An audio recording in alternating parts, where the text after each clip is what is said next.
Mari kita mulai deretan berita terpopuler di cnbcindonesia.com dalam segmen Hot News. Kita ke informasi yang pertama.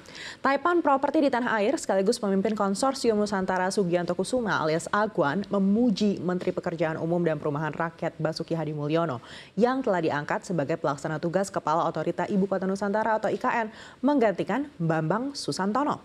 Ia meyakini Basuki akan membawa pembangunan IKN maju lebih pesat. Hal itu diungkapkan Agwan saat Jokowi melakukan peresmian pembangunan atau groundbreaking Astra Beast Center dan Nusantara Botanical Garden di IKN Selasa 4 Juni.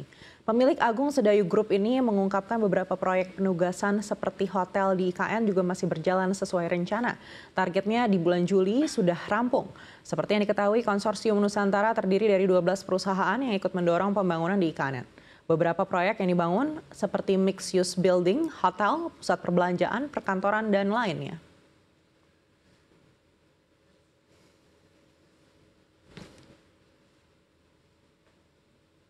Informasi terpopuler selanjutnya masih dari dalam negeri. Bank Indonesia memandang ketidakpastian ekonomi masih tinggi ke depan. Dimulai dari perekonomian global yang diperkirakan sama seperti tahun ini, yaitu tumbuh 3,1%. Masalah berikutnya adalah inflasi global yang masih tinggi. Meskipun banyak negara sudah menaikkan suku bunga acuan, akan tetapi sulit turun dalam level yang aman. Hingga akhirnya indeks dolar masih kuat karena sinyal Bank Sentral Amerika Serikat, the Federal Reserve, diperkirakan menurunkan suku bunga acuan pada akhir tahun. Selanjutnya suku bunga obligasi pemerintah Amerika Serikat yang tinggi karena inflasi dan tingginya utang bisa berdampak terhadap penerbitan surat utang pemerintah Indonesia. Lalu persoalan yang kini menjadi sorotan adalah tensi geopolitik yang juga berdampak ke ekonomi Indonesia. Indonesia dinilai harus bekerja keras untuk mendorong pertumbuhan ekonomi negara.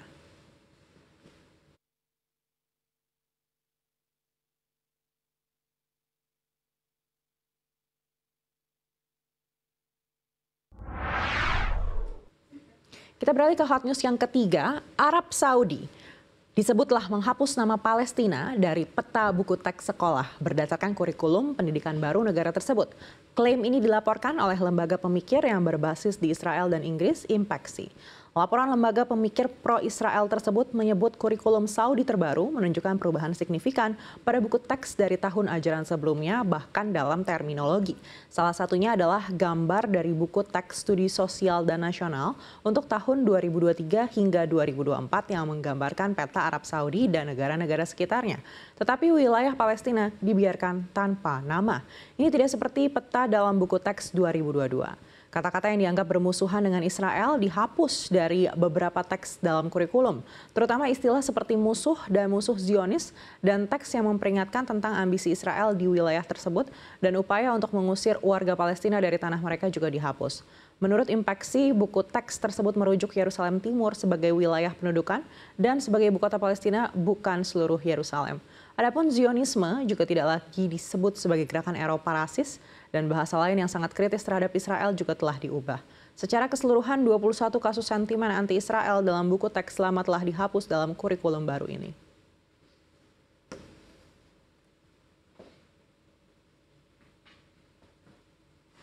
Kita beralih ke hot news yang keempat. Politisi sayap kanan dan Menteri Keamanan Israel Itamar Ben-Gvir membuat pernyataan kontroversial. Ia menyerukan perang langsung dengan kelompok bersenjata Hizbullah Lebanon. Ben-Gvir dalam video yang dipublikasikan di X menekankan semua benteng Hizbullah harus dibakar dan dihancurkan serta meneriakkan kata perang. Ini terjadi setelah Hizbullah menyerang Kiryat Shmona di Israel Utara yang berbatasan dengan Lebanon Selatan. Serangan membuat kebakaran hebat di wilayah itu, menghanguskan rumah dan lahan, serta membuat warga mengungsi dan terluka. Bukan hanya Israel yang sesumbar perang baru, kelompok Hizbullah juga mengatakan demikian. Wakil Ketua kelompok Lebanon, Sheikh Naim Qassem, mengatakan Hizbullah telah memutuskan untuk tidak memperluas cakupan operasinya. Namun siap berperang jika terpaksa untuk memastikan Israel tidak meraih kemenangan apapun. Ia mengancam setiap perluasan perang Israel di Lebanon akan menimbulkan kehancuran dan pengungsian di Israel. Jika Israel ingin berperang habis-habisan, kami siap melakukannya.